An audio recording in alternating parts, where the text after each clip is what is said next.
What is up, everybody? We are back at Missed it. you fuckers.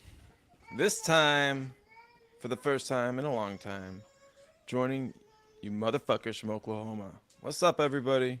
Dude, you're in Oklahoma. Dude, What? Blake, these motherfucking fires, dude. we will make sure we get you connected with Blake whenever Blake jumps on here live because Live. Blake is in Oklahoma and we have some other people that are from Oklahoma. So while Mark is in Oklahoma, if you guys want to kick it, make sure you throw your information down in the comments. Mark will love to kick it with you guys. Thanks, bro. I am a family man, but I will be available to do some chilling. What's If up, anybody Shane? wants to chill, we'll do it. I know it's a risk. It's a risk factor because I have never met any of you motherfuckers. But whatever. Let's do this. But Dave, so Mark can roll a J like a motherfucker, guys. I blunts joints. That's all good, Dave. So It's all good. Dave, um, we were pumped up, okay, because we wanted to talk about the Thompson twins, and we never got there. And I feel like our best times are when we go at each other. Like we don't agree, and I can tell already we don't agree about what's up with the Thompson twins. And I want to I want to let you go a little bit. I don't want to let you go like the full thing because I know you've got okay, but I wanted to cut you off right after you get started and then give you an so I'll let you get started and then I'm gonna pull out the rebuttal in a second. All right. First of all, is the reason I like the Thompson twins is because I feel like they're underrated. And as much as you want to say that, um, I think of the second twin, you got Amen, and then Asar. So Um, yeah, I forget how you say his name. Anyways, you look at their potential, right? And you can't say that we'll call him the second twin. You can't say the second twin doesn't have at least a top three ceiling in this draft. And if he gets to that potential, it's going to be scary. I mean, completely scary. You look at a men and you're saying, okay, if this young man is what he looks like he could be, 6'6" with a 7 foot wingspan, something like that, gets to the hole really hard, can jump, can shoot. If he can do this in the NBA, then he's a Bradley Beal type player. And who doesn't need a Bradley Beal type player? So I look at it and I say, what can these guys bring to the NBA? And here's the thing, man, is every single time that someone gets insulted in the NBA by a pick or being drafted by the Knicks and everybody boos you, like you got an opportunity to either A, prove everybody wrong or prove them right.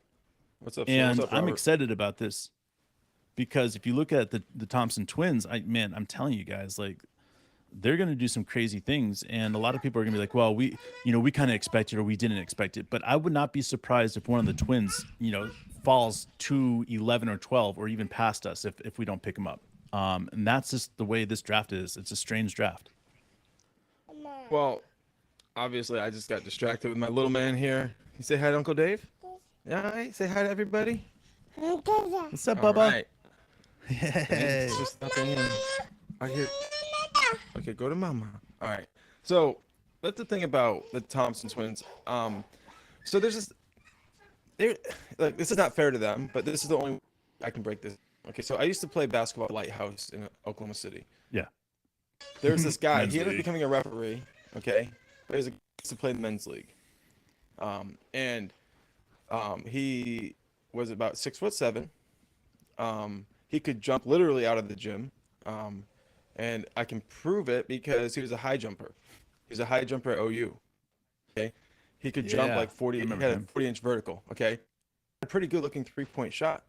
But the thing Some was, Wani. he did not play basketball. Okay, he played men's league basketball because it was fun because he was a high jumper and he could dunk everything, and it was like a game. It wasn't like something that he really ever was passionate about, and because of that, eventually he did become like a referee, and he be like lots of high Yeah. school games. People would see him, he had like a stupid looking flat top, and he was like 6'7". Dude, I But like a lot that of people dude. don't know that he was top the highest jumpers in like the state, and he had the perfect body for basketball. He just didn't love the game. And I wonder with the Thompson twins if that's what we're looking at here, because What we learn from college basketball, what we especially learn from the NBL, right, is how somebody handles getting punched in the face. You have to be able, it's not like rec league ball where you just go out there and you just go play pickup ball and you just show off what you're good at. But that's what they just got done doing. Like overtime elite was bullshit. And I wonder, because we don't know, how they're going to handle getting punched in the face for the first time. You know, certain players like Amani Bates could not handle it, and he went from being almost a lock for top five to like a second round pick. Like, and I don't see that we saw anything from the Thompson twins that proves that they can handle that punch in the face. Now, they might be able to, and yet you mentioned potential. And of course, their potential is super high, but that's all you're gambling on. And after, and I'm sorry to say this, dude, because I still own some fucking top shots of this guy, but after Darius Baisley, I'm done with people who opt out. I want people who go for the Yeah. challenge. NBL. I want to see them step up to something that's more difficult than people think they should do. And when they step up and they completely smooth, handle the punches like Usman Jang handled the NBL and got a little bit better. Then I'm fired up about them. Yeah. But going to the easy path that just confirms what everybody already knew about them, which is they're infinitely more talented than the people that are their age. Like that doesn't prove anything to me, man. Well, and I want to say, like, I would have loved to see them play in the G League or the NBL, but you know, it is what it is. I see that Amen has that fire that I like to see, that passion that I like to see. But on the same sense, I want to make sure that we do more, you know, looking at these twins, because the reality is if one of them falls to us and there's a value pick there, I wouldn't mind if we picked him up and threw him in the G League for a couple months to see how he does against that man-on-man contact. But I really just like I think about the possibility, right, that one of these guys and any of these other guys that we've scouted out, we've scouted out so many of these players. What's up, Carson? Which one of What's up, these guys Maloney? I would really prefer? And the one thing I have to say is it consistently changes, like all the time. I'm like, oh, this is the player I want. Ooh, no, I don't think want this is a weakness either. that we have. I want a defensive minded. What's that? I don't want either. I'm sorry. I Yeah, already like said that, but I'm like, fuck that shit, dude. Like, if I would not pick like them to 12. well, and I think that's the thing is that like what can we teach? Like what have we seen with the 12th pick that can pan out? Like you know, Vince Rosman, right? Rosman is Rosen, whatever Yeah, I his think name you is. got it right, Rosman. He Yeah, Rosman, yeah. he's amazing, bro. Like he's gonna have the He's a motherfucking capabilities of man. helping Sam Presti pick these guys, and there's no coincidence as we're starting to talk about this the trade that just happened with the Oklahoma City Thunder Let's here talk that about the trade that just that happened. we traded the 37th pick in this coming draft. Why did we do that? Well, it goes back to what Mark and I have said after we traded to get the 11th pick last year was we were done with the rebuild. We were done with the rebuild. This was the sign that the rebuild is now over. Once we traded for that 11th pick, trading away the draft picks that we had for this year. The moment that happened, I told Mark, I was like, I don't think that we might pick up two players in this draft. I would love to see us trade up and get a second player here, but I don't know if this will actually happen.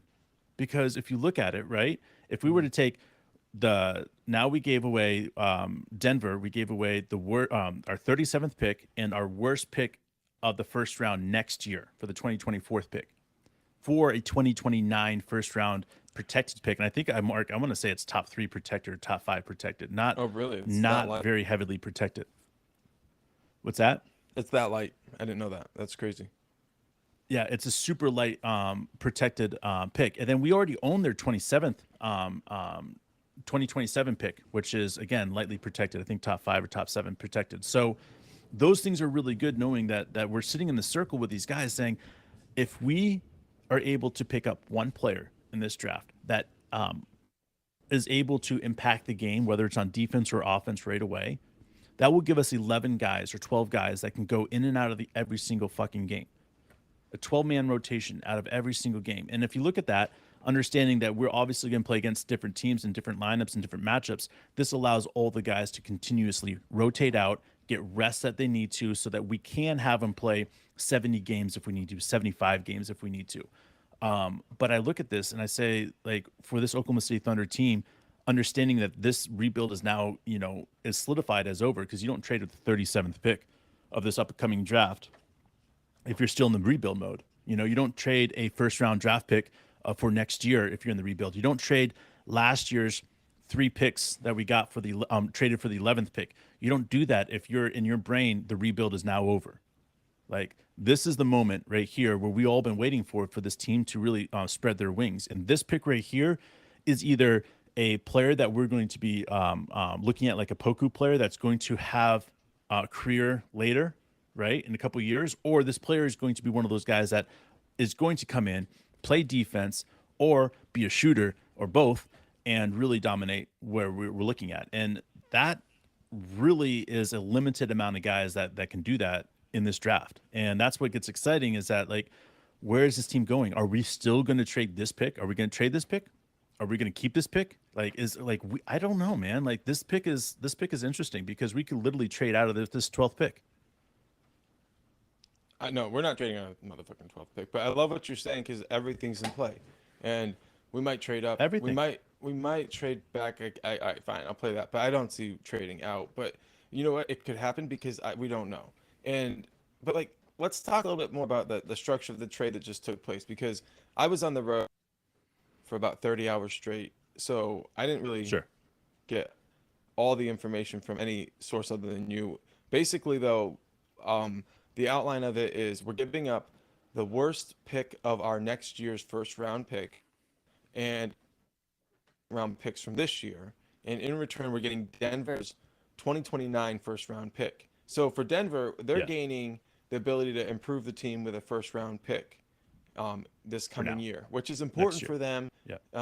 For, like, you want to be able to continue to add talent to your team, even if you're a championship level team. So they're thinking, this is what they're thinking about, and they're willing to pay, give up the 2029 level just to maybe keep this run going. That's what they're thinking about. And we're thinking about, hey, we don't need to add like 3 picks, I think. If we do this, we're down to 2 first round picks. I could be wrong. Somebody correct me if I am. So we'll listen, keep we 2. got 4. We got 4. After this Denver one, we still have 3. We still have 3. Okay. And we're picking up our first 2029 pick that's outside of ours, which we know is something that Sam Presti is covetous of. And I want to say, to me, it's the indication that this Thunder, I don't want to call it anything other than what it is, which is like a future great team. Bro, listen, team right now is going to be viable for not just years. Keep doing this. Like, this could be 20, 25 years of greatness. Yeah. Well, that's Sam what he's setting Presti up just for. laid out but think about this. He just said to everybody, if you have a future pick that you have, that you want to trade for a pick that you'll be able to draft now, I'll trade you, right? I'm going to get the better hand in it probably, but I'll trade you. Think about this. We got 2029, we got 2030, we got 2028, we got 2027, all right? Those years, in my opinion, are big years for the draft. So I look at that and I say, how many can Sam Presti accumulate? Well, the reason why it's a big draft for these guys is because that's when we're going to find out which players are going to be on this team for the future and which players are not going to be on this team. And once we know that, then we know how much money we're going to have to spend. And then it's like, oh, well, we need to get these players from the draft. So Sam Presti knows that. So pushing these draft picks out as far as possible is perfect. Second of all, now we have 3 more picks in this next first round, right? With those 3 picks, I would love to see Sam Presti either A, keep number 12 and just roll the dice with these 3 picks that we have coming up, or again, trade for a future pick, or trade a couple of these picks that are going to be less favorable and trade them for a move up in this draft. You take 12 and you take 2 of these picks, and you're able to get into the top 5 probably. Like, think about that. If you're getting one of the Houston picks or Jazz picks, you know what I'm saying? You got Houston's, you got Jazz, you got ours, and then you have maybe the Clippers. One of my mind's gonna break. Might be the Clippers. But Clippers. Yeah, thank you. It is the Clippers. That's it. You know what I'm saying? Like, you've got enough play right there you can do shit with. Like, let it loose sometimes. And I think that if this is the one draft that you're looking at saying, I want to have one player and one 2-way contract player in the second round, that's all I want on this team after this draft. then you have to see what you can do and what you can move forward to, because next year it's going to be the same exact fucking thing. We're only going to be adding one player and one 2-way contract. Why would we be doing anything else? We want to keep this team the same exact way as possible as long as we possibly can. Yeah. Yeah. Like Shane said, it's a trade for the future. And Robert said, the 2024 class is considered weak. So I think those two things are in consideration. I want to say this. Yeah. I want to say this, Mawani, 2024. Robert, I'm sorry. I want to say this, is that, yes, it looks weak, but I've seen 3 players already that I would say would go in the top 7 draft picks this year if they were in this class. All right. Sar's little brother is truly spectacular. Seriously, guys, like unbelievable. And I can think of 3 other guys that I'm like, holy shit, if these guys are available and they decide to stay in this 2024 class, then there's going to be 7 players in this draft, and some of them will be in the teens that are going to be available. That'll be just spectacular. Got to roll the dice sometimes, yo. Got to do it. So Blake, Mark is in Oklahoma. Blake, we need to hook you up with his number so you guys can fucking hang out. For sure. Let's do it.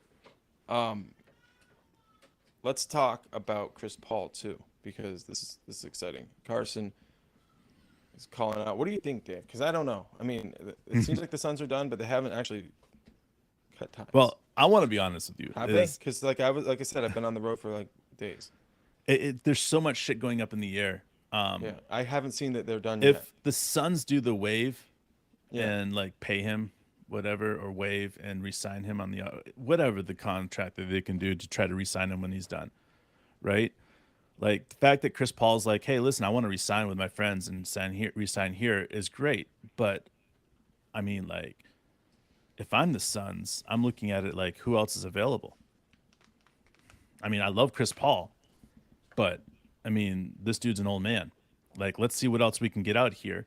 Can we get another player that will better fit our team? And I'll be honest, if I'm Chris Paul, I'm saying I want to go to a team that's going to be able to appreciate me and appreciate my ball handling. And I'm looking at the Boston Celtics as one of the teams, or even, I mean, fuck, throw it out there, the 76ers, like if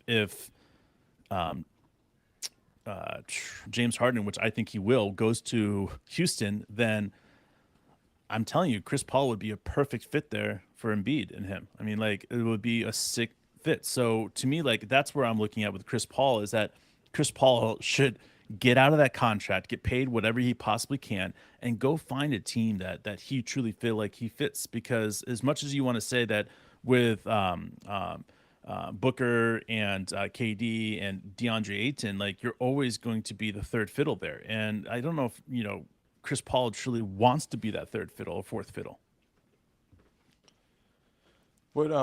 Let's just ask the Thunder question. Do you think that we would want him? Do you think we could use him? Do you think he would fit? Or dude, if Chris Paul called Sam Presti and said, Sam, let's get my time in Oklahoma City. Let's go get a chip. Let's do it. My time in Oklahoma City was the best time. I love Shea. Shea was one of my favorite players I ever played with. I want to come back to Oklahoma City. What would I need to do in order to be able to come back to Oklahoma City? I mean, if I've got to come off the bench, if I've got to take minimum, whatever it takes, I'll do. Like, if Chris Paul did that, then Chris Paul will walk away with a very nice contract. So if he came in and he got down on his knees and he said, essentially, whatever it takes, I'll do whatever it takes to be on this team. Like, listen, no vet is ever getting on this team unless they're willing to do that. Like, why would Sam Presti let anybody on this team right now unless they're absolutely willing to go? Yeah, balls to the wall, 100% all in. If that means that you don't play in some games, Chris, because the matchup's not there, I'm sorry. And you're an old ass man, I'm sorry. You think we could get 50 games out of him? Yeah, I think we get 65 games out of him, because his use would be way low, like he did the first time. And I think in the playoffs, he would be magical in the playoffs, where everybody would be like, oh my God, the old Chris Paul's back, because guys, we were able to use him for 25 minutes a game. We got to make this happen. If they're going to cut I love Chris Paul, bro. Where else would he go that would guarantee that he would fit and make the playoffs? Is there another place he could go? Yeah, Suns, not Suns. I'm sorry. 76ers, Boston. No, he wouldn't want to go to If the Lakers 76ers, would could he? talk him into it. Daryl What's Morey that? fucked him last time. Daryl Morey fucked him last time. He would never go back to work with I Boston. understand, but like, but money speaks. You Boston, the know, like Lakers. The y- Lakers, okay, the Lakers, like that's what Carson I'm saying. Scott. Is like there's too many teams out there for him. If he wants to go compete, there's too many teams out there that he has to be like considered. Like, But if he, listen, Giannis would be an dude, amazing fit. what Milwaukee, if he Milwaukee. goes to So, Boston? He looks like Blake Griffin, like chasing a ring. If he goes to the Lakers, at but least he has that's this relationship with LeBron where everybody's been talking about it for a while. But if he came to the Thunder, he would be the main story. Even though it would be like Shea's the best player, people would be like, it would be incredible. It would be fucking incredible, it dude. would be insane. I would love it. I mean, like, Yep. I think that's the thing about it is that like Let's there's make it happen, enough guys. places that would want him, that would need him. Like, if Dallas loses out on Kyrie, I could see Dallas being like, well, we don't have a better option. We got to go get Chris. Like, and I know Mwani says not, definitely not Dallas, but there's certain teams out there that are going to get desperate that will pay for somebody like Chris Paul that can come in. But for me, if I'm Chris Paul, I'm looking at it and saying, I want to play 4 to 6 more years. What, he's 36 right now? I want to play 4 to 6 more years, because if I can play 4 to 6 more years, that means I can earn another $120 million. Think about that, man. That's contracts, shoe deals, all that other stuff. $120 million over 6 years. So why not? Why not roll the dice on a young team like Oklahoma City? Because if he rolls the dice and he gets it fucking right, and he takes his team and they win a championship, now he solidifies himself as being one of the saviors, as being a team player no matter what it takes. And I'll be honest with you, is that that's how you fucking leave a memory. That's how you get a statue. That's how you get a whole city in love with you. That's how you just completely turn the script and take over your own entire fucking life and deciding what you want is best. Nobody would call him a ring chaser for coming to Oklahoma City, and if they could get it done in 2 years, Not a which he damn might speed person. up the timeline, I don't know, man. I okay, maybe I'm the only one who wants the Thunder, but I think it would be really good for Chris, and I like Chris a CP3 to lot. Miami. Yeah, Miami could be a good Yeah, situation, I think Miami. but I think Miami, Boston, 76ers are the best places for him. so East Coast. I'm losing my dream as we talk. The more we talk about it, there are a lot of better fits. There are a lot of way better fits, but I But know how again, like happy we made him, guys. If he would just come back to us, we can make him happy again. every Like, stripper's like dream, bro. please Sees a rich person, haha, just make him happy. He'll come back to me. come back. Remember how good it was with Sam and Chris? Dude, I cannot wait for the season to start. Like I keep seeing glimpses of Chet, and I see guys, no one knows how good Chet is really going to No be one this year. knows. It's going to be fucking insane. I get so excited when I see him do these like jab step fadeaways and these like spin over, like, oh my gosh, it's like, dude, no one's gonna be able to stop him. And everybody's gonna be like, oh, we're all so focused on Victor, Victor this, Victor that, Victor this. And it's gonna be like, y'all forgot about Chet. And when you guys forget about Chet, that's not a good thing, because I'm telling you guys, Chet's different. He's different than anybody I've seen before coming into the league. And he's going to do some things. And when I say that, you're going to look at this team in a few years and you're going to say, Shea is, right now, definitely the best player. There's no doubt about it. But in 3 to 5 years, I don't know if we'll be able to say that. And that's insane to me, because the way that J-Dub is getting better, the way that Chet's getting better, Shea's going to have to do some crazy growing to keep up with those guys, because it's going to get crazy, man. Is Chet is the rookie of the year. People can start betting on it. I'm telling you guys, Chet's going to be a different fucking breed out there. He's going to be showing everybody up. Mawani just dropped the mic right there. It's a 50-win team. 50-win team, guys. That's right. Damn, I love that. All right, dude. Internet connection sucks. I hope you guys have had a pretty decent recording. I'll come back and check it in a little while. Learn from our mistakes and maybe move to a different area in the house. But we're pumped up. We're glad that you guys joined us. We're good to be back in a spot where we can get back every day. Dave, it's good to talk to you again, bro. Yeah, man. 4 days of not talking to you has been like, I think, the second longest break we've ever done Yeah, dude. of the show. Yeah. 2 years ago, after the season, I think we took like 5 day break. So, I mean, considering that we've probably taken what, I don't know, a month off since we started this 3 years ago, I'd say Yeah, that's pretty dude. good. Yeah, I wasn't sweating it. I was like, we'll get back at this shit, and so good job, and Kill it, we will man. be back. Thanks for joining us, and Blake, I look forward to talking to you soon. Talk to you guys.